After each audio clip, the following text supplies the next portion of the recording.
사도행전 5장 12절에서 16절까지의 말씀을 보겠습니다. 신약 성경 사도행전 5장 12절에서 16절입니다. 한 절씩 교독하고 마지막 절 같이 읽겠습니다. 사도들의 손으로 민간의 표적과 기사가 많이 되매 믿는 사람이 다 마음을 같이하여 솔로몬 행각에 모이고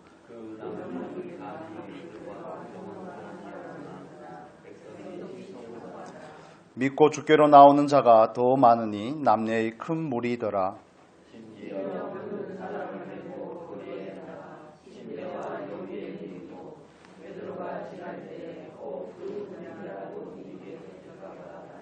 같이 읽겠습니다.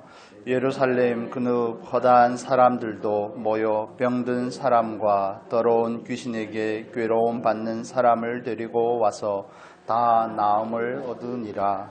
아멘. 아멘.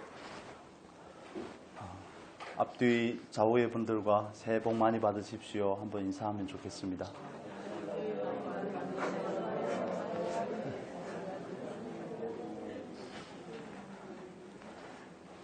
저희 교회가 1년에 딱 2번 하지 않습니까? 여전히.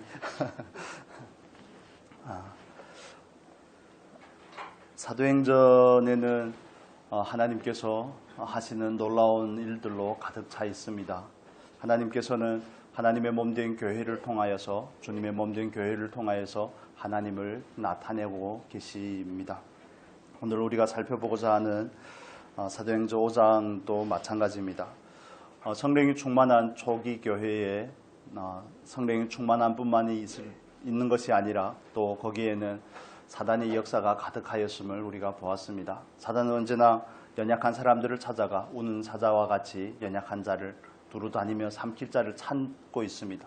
그래서 그에게 생각을 주고 생각이 그를 완전히 사로잡게 하고 그에게 성령이 충만할 대신 사단이 가득하여 하나님의 뜻을 회방케 하는 것이 사단의 목적임을 우리가 지난주에 나누었습니다. 오늘 본문의 말씀은 아나니아와 삽비라의 그 사건의 연장에서 우리가 살펴보고자 합니다. 하나님께서는 왜 아나니아와 삽비라의 사건을 이렇게 엄하게 다루셨을까? 왜 다른 불을 들였던 아론의 두 아들 나답과 아비후를 그렇게 엄하게 징계하셨을까? 그게 그렇게 잘못한 일인가? 또 아나니아와 삽비라가 거짓말을 한 것이 그렇게 엄하게 다룸을 받을 일인가? 우리도 그 똑같은 잣대로 들이대면 우리가 이 자리에 있을 수 없겠죠. 그러나 하나님께서는 이 사건을 통하여서 하나님이 얼마나 두려운 대상인지를 보여주고 있다고 또 나누었습니다. 우리 11절의 말씀을 볼까요? 11절, 5장 11절 보겠습니다. 온 교회와 이 일을 듣는 사람이 다 크게 두려워하니라. 하나님의 일하심에는 다 궁극적인 목적이 있습니다. 하나님은 모든 일을 허투루 아무 의미 없게 하시는 분이 아니라 모든 사건을 통해서 하나님을 드러내는데 하나님의 관심이 있음을 저와 여러분이 깨달으시면 좋겠습니다. 아나니아와 삽비라의 사건을 통해서 하나님은 하나님께서 마땅히 경외를 받으실 분이라는 것을 드러내시는 겁니다. 하나님은 거룩하신 하나님이심을 드러내는 것입니다. 고린도후서 6장 15절의 말씀처럼 그리스도와 벨리알이 어찌 함께 섞이겠느냐 이렇게 표현을 하는데 하나님과 사단의 역사가 결코 함께할 수 없음을 진리와 거짓이 결코 동조할 수 없음을 나타내시는 겁니다. 하나님의 교회이기 때문에 하나님의 교회는 우리가 방금 드린 찬양처럼 주님 말씀 따라 사는 교회죠. 진리 따라 살고 진리 따라 행하는 교회인 줄로 믿습니다. 그렇기 때문에 여기에는 거짓이 섞일 수가 없습니다. 하나님은 진리의 하나님, 예수 그리스도는 곧 진리고 성령도 진리의 영이죠. 그러나 요한복음 8장 44절에 사단은 뭐라고 말합니까? 마귀는 거짓의 아비라고 말합니다. 절대 동조할 수 없기 때문에 그렇습니다.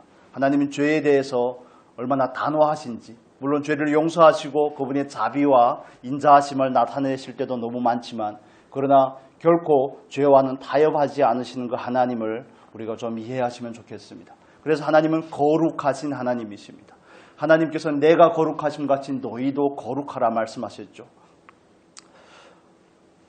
유대인들은 자기 자녀들에게 유대인들은 구약만 있죠. 구약 성경만 읽고 구약만 믿는데 그들은 자녀들에게 성경을 읽게 할 때 저는 창세기를 제일 먼저 읽게 한 줄 알았습니다. 그런데 그들에게 제일 먼저 가르치는 성경이 레위기랍니다. 별로 놀라지 않으시네요. 우리는 성경을 쭉 읽다 레위기에 가면 스톱하는데, 그리고 다시 또 원점으로 돌아가서 창세기부터 또 신나게 읽다가 출애굽기를 겨우 견디면 레위기가 27장이 턱 버티고 있죠. 그러면 우리는 또 거기서 돌아가서 이제 마태복음부터 시작을 하죠.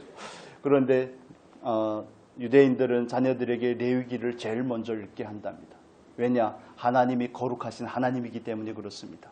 레위기의 주제가 거룩이기 때문에 그렇습니다. 하나님 앞에서 마땅히 살아가야 될 사람의 본분이 거룩하신 하나님을 닮는 것이기 때문에 그렇습니다. 그렇습니다. 하나님은 교회를 통하여 하나님의 거룩하심과 하나님의 마땅히 경외를 받을 분이심을 나타내기를 원하십니다. 그게 하나님께서 교회를 통하여서 하시고자 하는 놀라운 일들입니다. 오늘 우리가 읽은 본문에도 표적과 기사가 이루어지고 정말 예수 믿는 사람들의 백성들의 칭송을 받고 믿는 자의 무리가 더해지고 베드로의 그림자가 비치는 사람마다 다 나음을 입고 이런 것들은 물론 중요합니다. 그러나 이건 결과이지 목적이 되어서는 안 된다는 것을 이해하셔야 됩니다. 교회의 목적은 거룩함입니다. 하나님의 거룩하심 같이 우리도 똑같이 거룩해지는 것이 교회의 목적입니다. 그 거룩함의 결과로 인해서 표적과 기사가 이루어지고 또 이런 여러 가지 특징들이 열매로 나타나는 것입니다. 그게 본질이 아니고 그게 목적이 아닙니다. 교회가 부흥하는 거 목적이 아닙니다. 병든 자가 교회에 나와 치유받는 거 그게 목적이 아닙니다. 하나님의 거룩함이 나타나는 것이 목적이라는 것을 우리가 이해할 필요가 있습니다. 우리는 늘 그 목적과 수단에 대해서 헷갈리고 거기에서 혼동이 생길 때가 많습니다. 그렇지만 하나님께서 교회를 향하여 그분의 성도들을 향해 하나님의 자녀의 성도들을 향한 그 유일한 목적은 거룩함입니다. 거룩함. 그 거룩함을 잃어버릴 때 교회는 능력을 잃어버리게 되고 그 거룩함을 잃어버릴 때 교회는 정말 세상 사람들 앞에서 비방거리가 됩니다. 한국 교회의 권위가 언제 이렇게 많이 떨어졌습니까? 정말 그 일제 시대를 견디면서도 3.1운동 할 때도 앞장서서 정말 한거했던 사람들은 많은 그리스도인들이었거든요. 그런데 오늘날의 교회는 칭송은커녕 욕을 먹지 않으면 다행입니다. 어떻게 그렇게 입에 담을 수 없는 기독교라는 앞에 그 기자를 개로 바꿔서 그렇게 말할 수가 있습니까? 그만큼 그리스도인의 권위가 떨어졌기 때문에 그렇습니다. 권위가 떨어진 이유가 여러 가지가 있겠지만 그 중에 가장 중요한 것은 거룩함을 잃어버렸기 때문에 그렇습니다. 우리가 구별된 존재임을 잃어버렸기 때문에 그렇습니다. 세상에 살지만 세상 사람이 아니라는 것을 잃어버렸기 때문에 그렇습니다. 하늘에 속한 사람이고 세상에 속한 사람이 아닌데 우리는 보이지 않는 가치를 추구하는 사람인데 언젠가 알게 모르게 그냥 그 토속적인 신앙의 교회 안으로 들어와서 예수는 믿되 여전히 세상에서의 축복을 추구하는 삶으로 살아가는 것이 정말 허다한 그리스도인들의 모습입니다. 저와 여러분은 어떻습니까? 우리는 하나님 앞에서 어떻게 살아가고 있습니까? 거룩함을 잃어버리면 모든 것을 다 잃는 것입니다.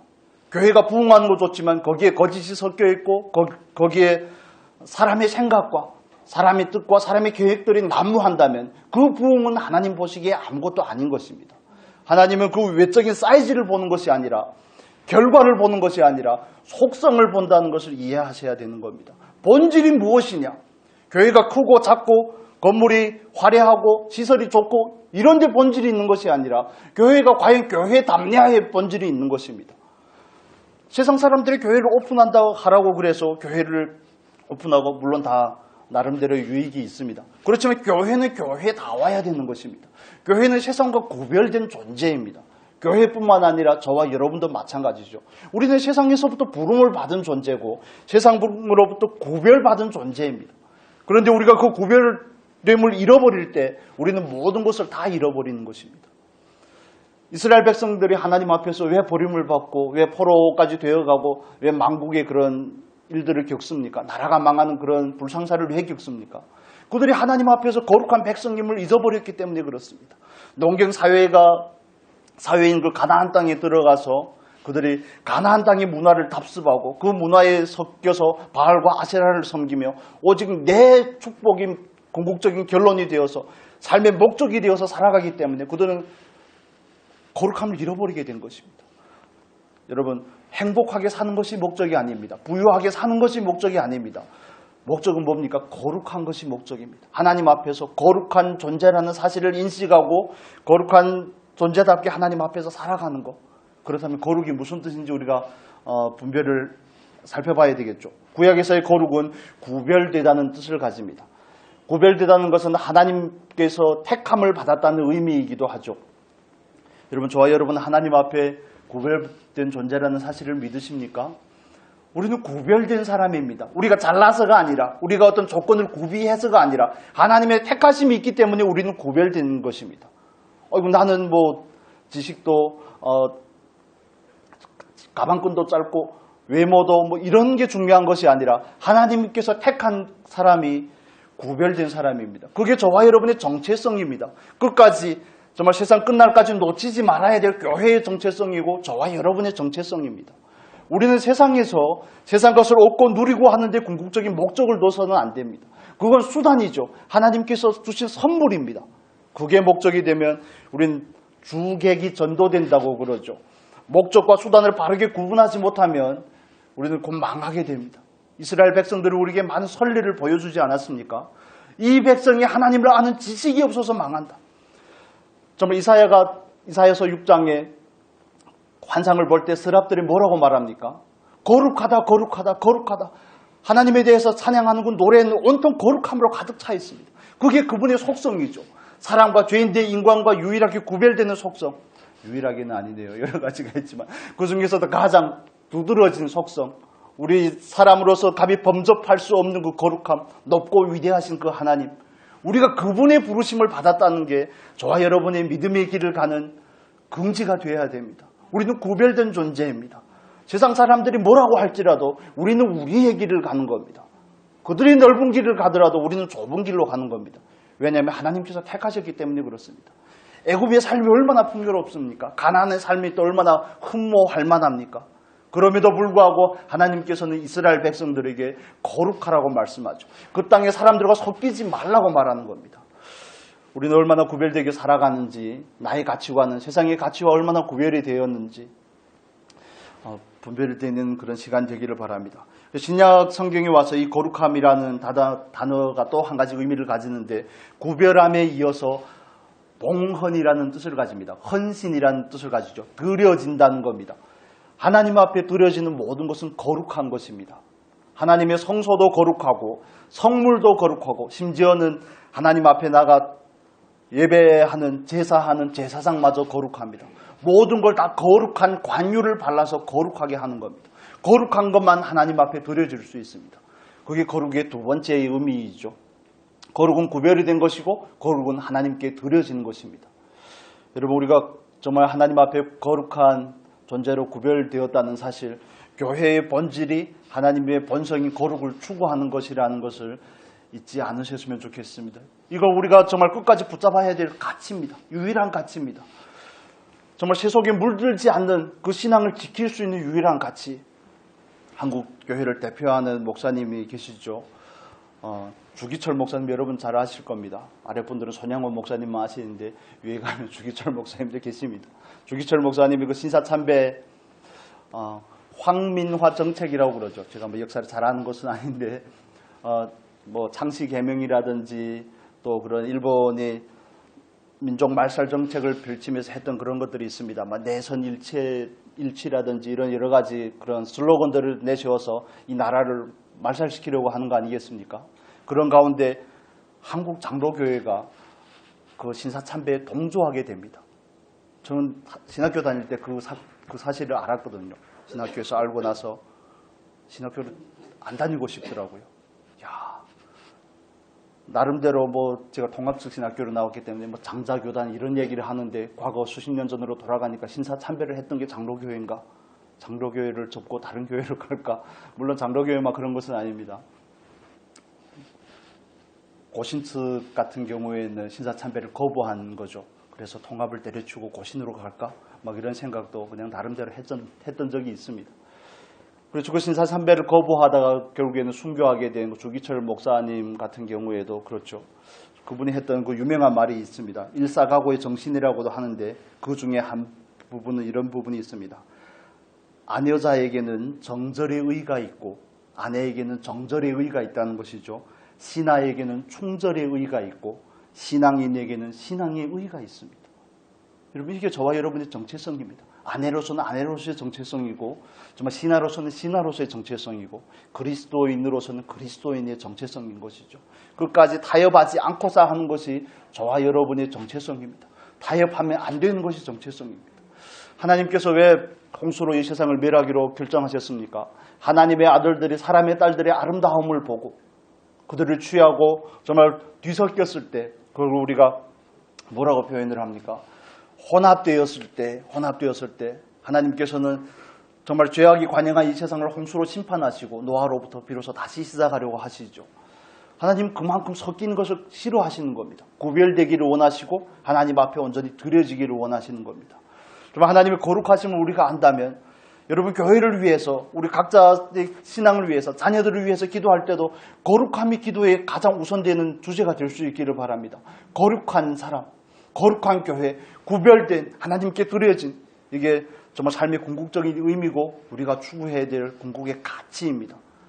사람이 부흥이 되는 거, 좋은 건물을 유지하는 거, 이런 데 목적이 있다 보니 언젠가는 교회는 하나님의 그 거룩함을 점점 잃어버리고 있습니다. 교회는 여전히 돈을 믿는 사람들이 많아지고 교회가 되고 또 사람의 파워를 믿는 교회가 점점 많아지고 있습니다. 아니요, 그러면 망하는 겁니다. 우리는 사람이 많든 적든 교회에 돈이 있든 없든 힘이 있든 없든 우리가 붙잡아야 될 가치는 거룩입니다. 하나님 앞에 갔을 때 그것만이 우리의 자랑이 될 수가 있습니다. 우리가 하나님 앞에 내놓을 만한 상급이 될 수가 있습니다. 하나님은 구별된, 거룩은 구별됨이라고 말씀을 드렸습니다. 거룩은 헌신이라고 말씀을 드렸죠. 그렇게 하기 위해서 우리가 해야 될 일은 성결하게 하는 겁니다. 자기 자신을 성결하게 하는 겁니다. 정말 때묻지 않고자 애쓰는 것이 저와 여러분에게 있어야 되는 겁니다. 롯처럼, 지난주에도 말씀을 드렸지만 롯처럼 점점 장막을 옮겨서 소돔과 고모라에 들어가 살게 되면 안 되는 겁니다. 그러면 롯이 우리에게 보여준 것처럼 결국에는 망하게 되는 것이죠. 그래서 저는 이 사도행전의 말씀을 보면서 기적이 일어난 것도 정말 흠모할 만하죠. 정말 믿는 무리가, 믿는 자의 수가 더해지고 백성들에게 칭송받는 이런 특징들이 너무너무 사모가 되고 부럽습니다. 그러나 거기에 앞서서 그런 것이 세워지기 위해서는 거룩함이 없이는 안 된다는 것입니다. 거룩함이 없이 그런 것들이 채워지면 곧 무너지게 됩니다. 여러분, 저와 여러분이 하나님 앞에서 거룩한 존재로 부름을 받았다는 게 얼마나 놀라운 일인지 대단한 은혜가 있으면 좋겠습니다. 그래서 우리가 하나님께서 거룩한 것도 알겠고 내가 거룩해 되어야 되는 것도 알겠는데 그럼 어떻게 하면 거룩해집니까? 말씀은 우리에게 정확하게 증거해 주고 있죠. 우리가 말씀 두 구절만 찾아볼 텐데요. 디모데전서 4장 5절의 말씀, 디모데전서 4장 5절의 말씀 같이 보겠습니다.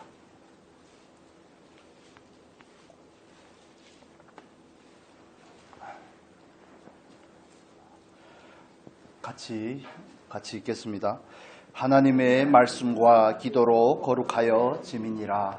아멘.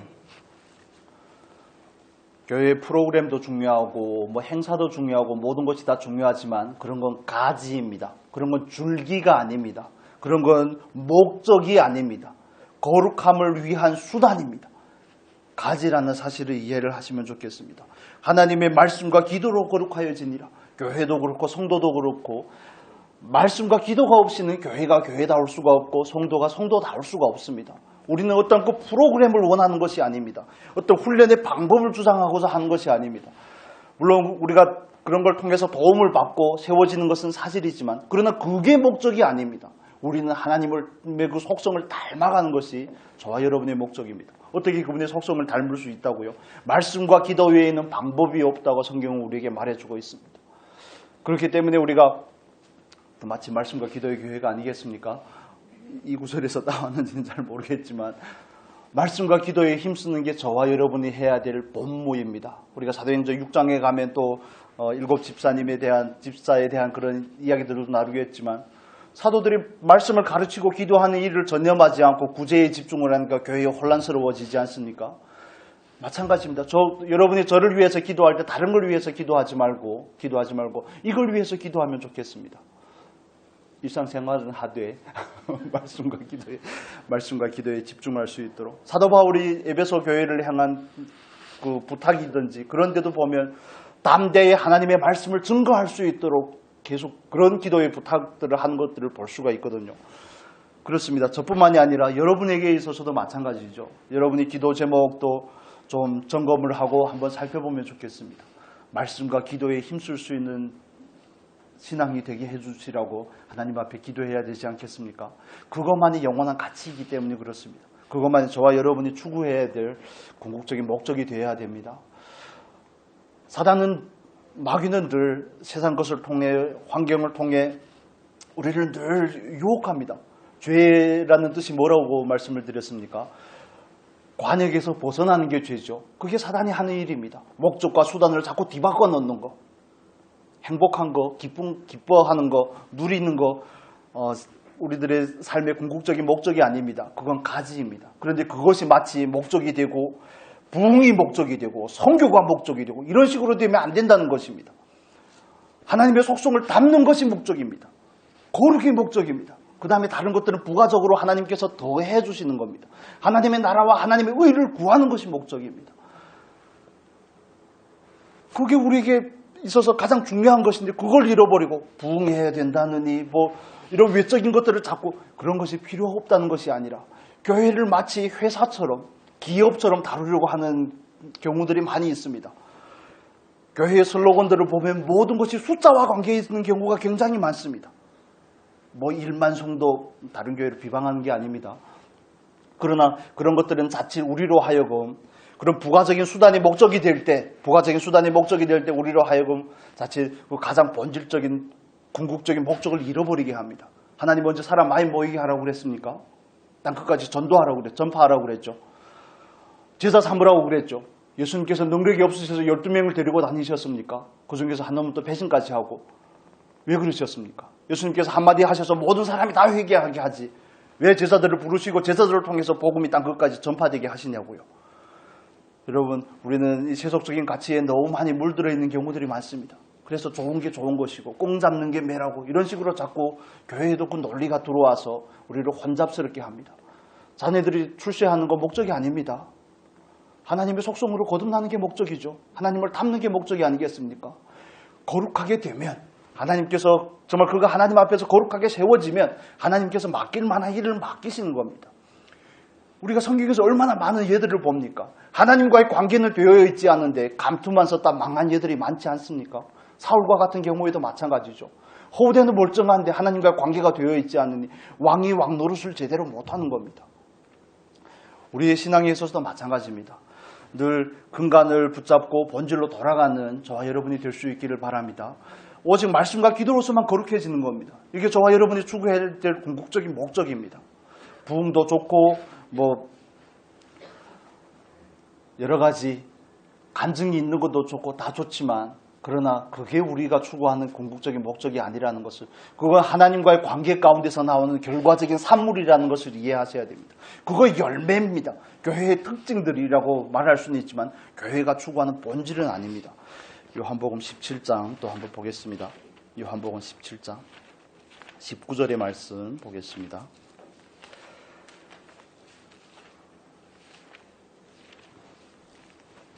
요한복음 17장 19절의 말씀.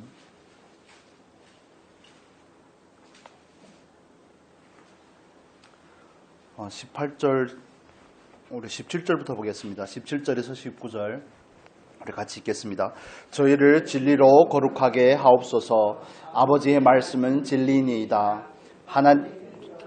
아버지께서 나를 세상에 보내신 것 같이 나도 저희를 세상에 보내었고 또 저희를 위하여 내가 나를 거룩하게 하오니 이는 저희도 진리로 거룩함을 얻게 하려 함이니이다.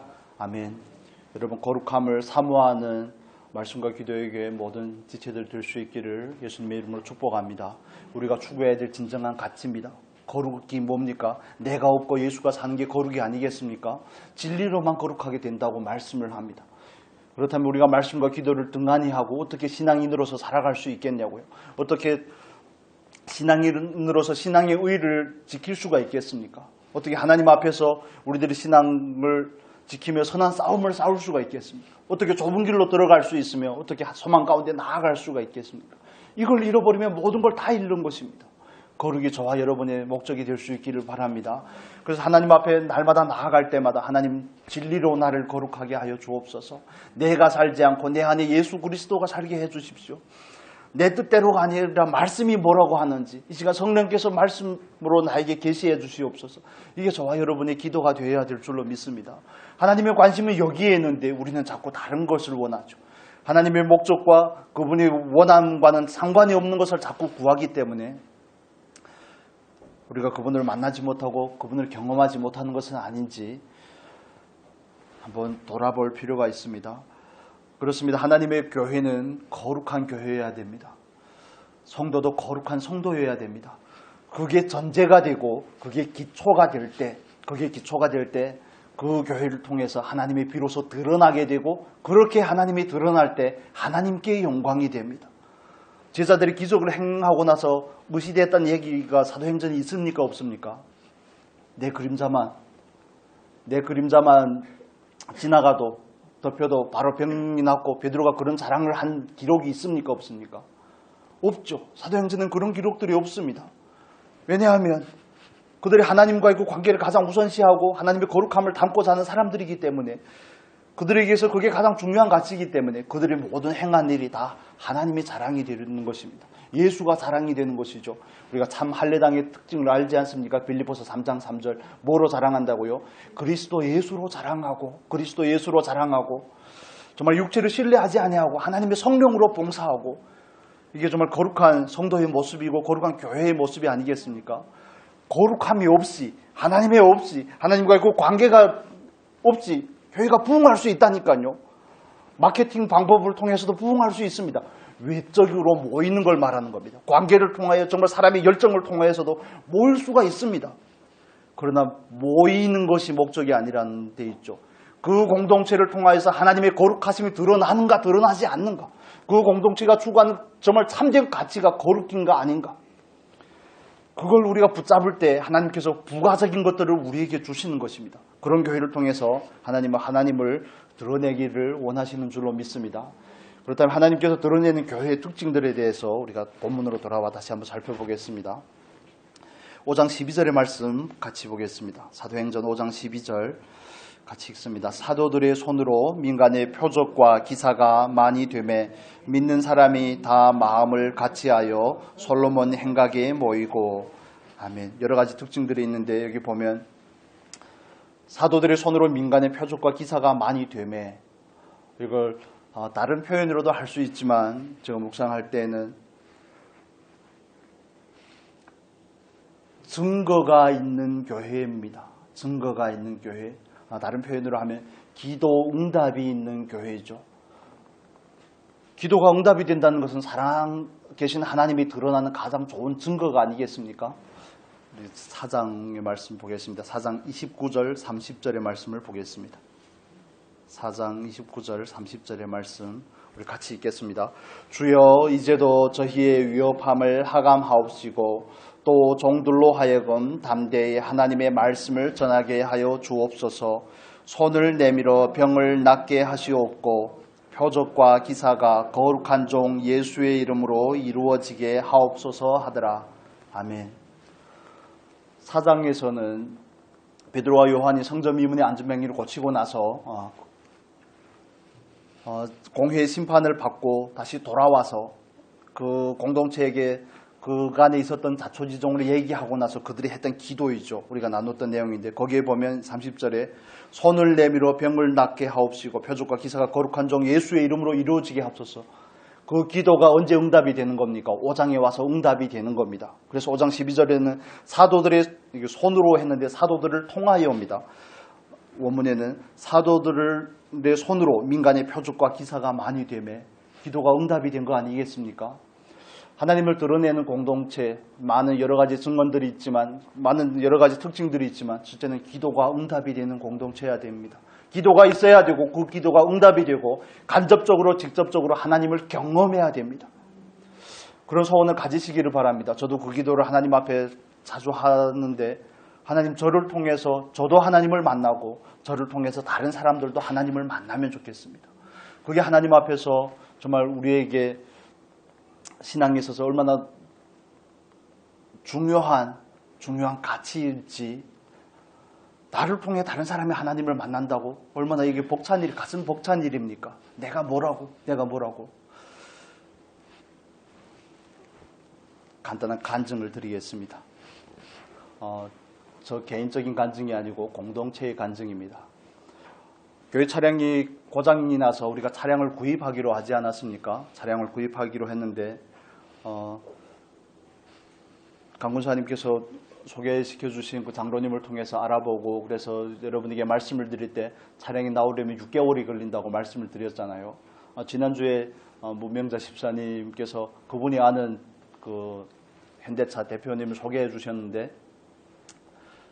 그분을 만나게 되고 그분은 2달이면 된다고 그러더라고요.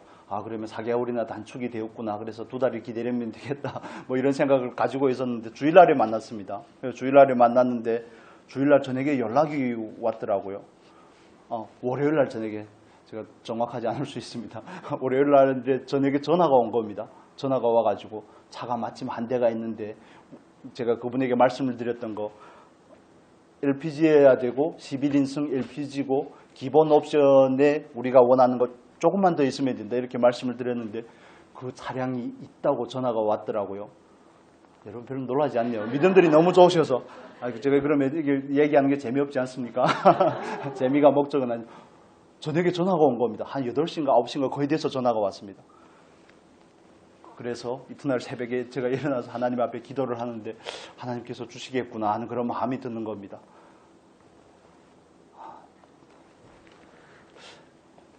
왜 그러실까? 왜 그분은 우리에게 늘 감동을 주시려고 그러실까? 그러다가 화요일 날에 광주 올라가면서 허원사님 같이 와이프랑 올라갔는데, 우리가 원한 것은 블루였는데 파란색이었는데 그건 없고 회색이 있다고 그래서 봤는데, 회색 차량은 처음 봤습니다. 그날에 올라갔는데 하나님께서 또 딱 보여주시는 거 아니겠습니까? 그래서 이게 되겠구나 하는데 화요일 날 오후에 전화가 다시 왔습니다. 그걸 우리가 확실하게 이쪽으로 같이 인계하게 되었다고, 계약을 하면 좋겠다고. 그래서 6개월이라고 하던 게 3일 만에 일사천리로 끝났습니다. 저기 서면에 와 있습니다, 차가. 그래서 거기서 선텐을 해주고 블랙박스 달아주고, 이제 수요일 날이면 내일까지는 연휴니까요. 화요일, 수요일 날이면 차를 우리가 인계받을 수 있습니다. 우리가 차를 기도했더니 하나님께서 차를 주셨다가 목적이 아니죠. 하나님께서는 우리의 기도를 들으신다가 목적입니다. 우리들의 신앙의 성장과 공동체의 유익을 위해서 주신다가 목적이 아니겠습니까? 우리들의 신앙이 조금 더 성장하게 하고 직접적으로 간접적으로 하나님을 경험하게 하고, 이게 하나님의 목적이 아니겠습니까? 우리가 그 경험한 하나님이 우리의 입으로 또 드러날 것이 아니겠습니까? 좀 만난 사람들마다 큰 소리 치려고 그럽니다. 6개월이라는 게 자랑이 아니라 하나님을 좀 자랑하려고 그럽니다. 봐라, 기도할 문제가 있으면 말해라. 그렇습니다. 하나님 얼마나 멋진 분이신지, 그분이 원하신다면 된다는 거 아니겠습니까? 얼마나 감격스러운 일입니까? 그렇습니다. 우리가 정말 하나님을 드러내는 교회는 기도하는 교회여야 되고, 하나님은 기도를 들으시는 하나님이십니다. 우리의 생각이 자꾸 앞서니까 기도가 안 되는 것이죠. 그분을 의지하기보다 나를 의지하니까 기도가 안 되는 겁니다. 기도의 자리에 앉지 못하는 겁니다. 아직도 내 안에 늘 자신감으로 충만해 있으니까, 절망을 만나지 못하니까 그분이 필요 없는 것입니다. 내가 병든 자가 되지 않으니까 참 의원이 되신 예수 앞으로 나아가지 못하는 겁니다. 자기의 키 작음을 보지 못하니까 삭개오와 같은 그런 뽕나무가 필요하지 않은 것입니다. 여러분, 그렇지 않습니다. 삶 가운데서 우리의 연약함을 늘 경험할 수 있기를 바랍니다. 내가 얼마나 더러운지를 알아야 그분이 거룩함이 사모가 되는 것이고, 내가 얼마나 무능한지를 알아야 그분 앞에 무릎 꿇고 기도의 자리에 앉게 되는 것입니다. 우리가 기도할 때 그분은 우리의 기도를 들으시는 하나님이신 줄로 믿습니다. 좋으신 아버지인 줄로 믿습니다. 어떻게 이런 일들이 있겠습니까? 정말 놀라운 경험들이 저와 여러분의 삶 가운데 너무너무 많지만, 하나님의 뜻대로 구하면 들으심이라.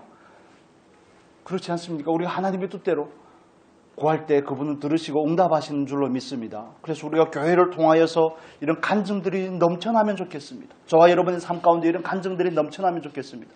그래서 가족들에게 이런 간증들을 자주 하시면 좋겠습니다. 우리가 기도했더니 우리의 의를 자랑하려고 하는 것이 아니라 하나님께서 이렇게 일하셨다. 하나님 정말 기도를 들으시는 하나님이다. 너도 어려운 일을 만난다면 하나님 앞에 기도하면 좋겠다. 여러분 가족들을 만나면 마음에 답답함이 있지 않습니까? 좀 하나님을 알고 기도도 하고 좀 사모하면 좋겠는데 그런 게 잘 되지 않죠. 저도 동생이 왔는데 한때는 교회를 그렇게 잘 다니고 헌신이 되었더니 지금은 교회도 안 나간다 그러고 하니까 마음에 속상함이 좀 있죠. 그런데 기도합니다. 하나님께서 그의 삶 가운데 찾아와서 그를 만나주시기를. 내가 그를 설득할 수는 없지만 달랠 수는 없지만 협박할 수도 없지만 하나님께서 하시면 하시겠구나 하는 그게 소망이 되는 것이죠. 그렇지 않습니까? 여러분 우리가 하나님 앞에서 정말 간증 있는 우리 교회가 되고 저와 여러분이 신앙이 될 수 있기를 예수님의 이름으로 축복합니다. 그러면 어떤 두려움을 만나든지 우리가 먼저 해야 될 것은 당연히 기도가 아니겠습니까? 기도하면 하나님께서 하실 줄 믿습니다. 그래서 좀 이따 광고 시간에 말씀을 드리겠지만 차량 가격이 결코 만만한 게 아닙니다. 우리가 그 가격을 감당하기에는 우리에게는 5분의 1이라는 돈밖에 없습니다. 6분의 1이라는 돈밖에 없습니다. 차량 총 가격이 3,634만 원인데 우리가 선납을 한 돈이 634만 원 빡빡 긁어서 그렇습니다. 그래서 또 안에 기도도 있지만 또 안에 하나님이 주시는 그런 믿음이 있습니다. 차를 주셨는데 기름값을 안 주시겠습니까? 차를 주셨는데 대출을 못 갚게 하겠습니까? 못 갚을 리가 없을 줄로 믿고 또 기도를 합니다. 여러분 그렇습니다. 하나님은 언제나 우리를 통해 그분을 드러내시기를 원하시고 그분을 우리에게 주시기를 원합니다. 우리가 교회라는 공동체로 모여서 그분을 누려야 되는 겁니다. 그분을 얻어야 되는 겁니다. 응답이라는 결과보다 더 중요한 것은 하나님을 얻는다는 것, 하나님을 좀 더 믿게 되었다는 것, 그분을 좀 더 신뢰하게 되었다는 것, 이게 저와 여러분에게 자산입니다. 하나님을 드러내는 공동체의 두 번째 특징은 마음을 같이 한다는 데 있습니다. 이게 사도행전에만 유독 많이 나오는 표현입니다. 사도행전 1장 8절에 약속의 말씀을 붙잡고 권능이 임할 때까지 예루살렘을 떠나지 말고 기다리라는 약속을 붙잡고 그들이 마음을 같이하여 하나님 앞에 기도하죠. 전혀 기도에 힘쓴 일을 할 때도 마음을 같이하여, 또 사장에도 보면 일심으로 이런 표현들이 나오는데 하나님을 드러내는 교회의 두 번째 특징은 마음을 같이 하는 겁니다. 여러분 우리는 정말 형형색색의 스타일과 특징을 가진 사람들이 다 모이지 않았습니까? 그래서 우리는 교회에 나오면 내 스타일이 아닌 하나님 스타일대로 바뀌어야 되는 것입니다. 내가 가진 그 하나님이 주신 달란트나 성품을 바꾸라는 게 아닙니다. 은사를 바꾸라는 것이 아니라 그분의 뜻이 우리에게 유일하게 하나가 될 수 있는 초점이 되어야 된다는 것을 의미하는 겁니다. 우리 모든 하나님 앞으로 가는 겁니다. 그러면 거기서 만나게 되고 거기서 하나됨을 경험하게 되는 것입니다. 어떤 분이 우스개로 한국 교회는 예수와 그리스도가 싸운다고 뭐 말씀인지 모르겠습니까? 장로교회도 그렇습니다. 대한 예수교 장로회가 있고 대한 기독교 장로회가 있습니다. 그래서 예수하고 기독교가 싸운다고 뭐 이런 얘기를 하는데 예수와 기독교가 싸우는 거면 다행이죠. 교회에서는 장로와 목사가 싸우고 이런 얘기들을 정말 너무 많이 듣습니다. 너무 많이 듣습니다. 아니요, 교회는 그런 곳이 아닙니다. 싸울 수는 있겠지만 싸운다는 것은 다 자기 색깔을 드러내서 그렇습니다. 우리는 우리의 색깔을 드러내는 것이 아니라 하나님의 뜻이 무엇인지가 가장 중요한 것입니다. 거기로 우리가 모든 것을 초점을 맞추면 우리는 하나 될 수 있습니다. 말씀 안에서 하나가 되는 것이고 그분의 뜻 안에서 하나가 되는 것이지 뭐 막 억지로 짜 맞추는 게 아닙니다. 천박한 단어들이 튀어나오는데 막 억지로 어거지로 맞추는 것이 아닙니다. 안 된 데 된 척하고 뭐 억지로 양보하는 척하는 것이 아니라 다 그분의 뜻으로 하나가 되는 것입니다. 그래서 우리가 바라보고 추구하는 것은 하나님의 뜻이 무엇인지 하나님의 뜻을 내가 받고 하나님의 뜻을 우리가 받으면 하나가 될 수가 있습니다. 여러분 우리가 좀 하나 되는 공동체를 보여줄 수 있기를 바랍니다. 마지막 때가 되면 될수록 마귀는 정말 태초부터 그랬지만 늘 이 연합을 흩뜨리는 것이 마귀가 하는 일입니다. 교회가 깨어지고 가정이 깨어지고 마지막에 가면 갈수록 점점 이런 일들이 더 많이 일어납니다. 점점 개인화가 됩니다. 개인화. 핵가족이라고 처음에는 그렇게 우리가 표현을 했는데 개인화가 됩니다. 다른 사람이 같이 사는 게 불편하다는 거죠. 다른 사람의 내 삶에 관여하고 함께하는 게 내가 희생을 해야 되기 때문에 불편하다는 겁니다. 그게 디모데후서 3장에 나오는 사람의 말세의 사람들의 특징이죠. 뭐라고요? 자기를 사랑하고 마귀는 그걸 원하는 거죠. 그걸 원하기 때문에 교회도 그렇고 공동체도 그렇고 가정도 그렇고 다 개인화를 시키려고 그러고 합치는 것이 연합이 아니라 나누려고 그럽니다. 그런데 저와 여러분이 그리스도인으로서 하나님을 드러내는 공동체의 일원으로서 우리가 하나 되는 모습이 어떤 모습인지 세상 사람들에게 보여줄 수 있으면 좋겠습니다. 얼마나 잘 싸우냐를 보여주는 것이 아니라 얼마나 하나 되느냐. 정말 하나님을 믿는 공동체가 다름을 보여주시면 좋겠습니다. 우리가 이런 다름들을 보여줄 때 우리는 정말 세 번째 특징처럼 백성들에게 칭송을 받는 교회가 될 것입니다. 교회의 그 권위를 회복하게 될 줄로 믿습니다. 그게 교회가 되어야 됩니다. 그게 저와 여러분의 신앙이 되어야 됩니다. 정말 어디 가서 자기가 그리스도인이라는 것을 얘기하는 게 부끄러운 것이 아니라 그리스도인은 다르구나를 보여줄 수 있는 저와 여러분의 신앙이 될 수 있기를 바랍니다. 소원을 가지고 기도로 나아갈 수 있기를 바랍니다. 백성이 칭송을 받을 뿐만 아니라 네 번째 특징은 뭡니까? 믿고 주께로 나오는 자가 많아지더라. 부흥은 결과입니다, 여러분. 부흥은 열매입니다. 부흥은 수단이고 궁극적인 목적이 아닌 가지입니다. 우리가 하나님 앞에서 정말 거룩함을 유지하려고 하고 구별되고 헌신되고 성결케 하고자 자기의 신앙을 지키고자 할 때 하나님께서 우리에게 이런 선물들을 주시는데 그 한 가지가 믿는 자의 수가 더해지는 것입니다. 많은 영혼들이 주께로 돌아오는 역사가 저와 여러분을 통해 있기를 간절히 소원합니다. 또 우리 교회를 통해서 그게 교회가 또 감당해야 될 사명이기 때문에 그렇습니다. 모이는 것이 목적이 아니지만 오는 사람을 거부할 수가 없고 많은 사람들의 구원을 위해서 우리가 기도해야 되는 것이 우리의 기도의 또 한 부분이기도 합니다. 여러분 주보에도 있지만 정말 예수를 믿게 하고 예수를 믿었으면 좋겠는 그 영혼들을 마음에 품고 우리 같이 기도하면 좋겠습니다. 우리 교회는 다른 교회처럼 태신자라고 보통 표현을 하거든요. 태신자들을 위해서 품고 기도하는 이름을 써서 내라는 도 이런 거 하지 않지 않습니까? 형식적인 것은 하지 않지만 그 마음에 누군가의 구원을 위해서 기도하는 저와 여러분이 되면 좋겠습니다. 그리고 교회를 통해 나타나는 마지막 특징이죠. 교회는 영혼의 구원만 있는 것이 아니라 육체의 회복이 있습니다. 하나님은 전인적인 회복을 교회를 통해서 이루기를 원하십니다. 영혼이 구원이 필요한 자에게는 예수를 또 그의 육체의 회복이 필요한 자에게는 성령의 권능과 능력으로 나타내시는 분이신 줄로 믿습니다. 살아있는 교회, 우리는 살아있는 하나님을 믿고 그 살아있는 하나님을 드러내는 교회가 되고 저와 여러분이 될 수 있기를 바랍니다. 여러분 우리가 이것을 위해서 기도해야 됩니다. 우리가 그 거룩함을 위해서 기도하고 우리를 통해 하나님이 드러나기를 위해서 기도할 수 있기를 예수님의 이름으로 축복합니다. 기도하겠습니다. 거룩하신 하나님, 정말 사도들을 통하여서 놀라운 기적과 이적들이 일어나고 많은 사람들이 주께로 돌아오고 백성이 칭송을 받고 정말 연약한 사람들이 회복되고 하는 놀라운 역사가 있음을 봅니다. 아버지, 우리 교회를 통하여서도 하나님 일하여 주시옵소서.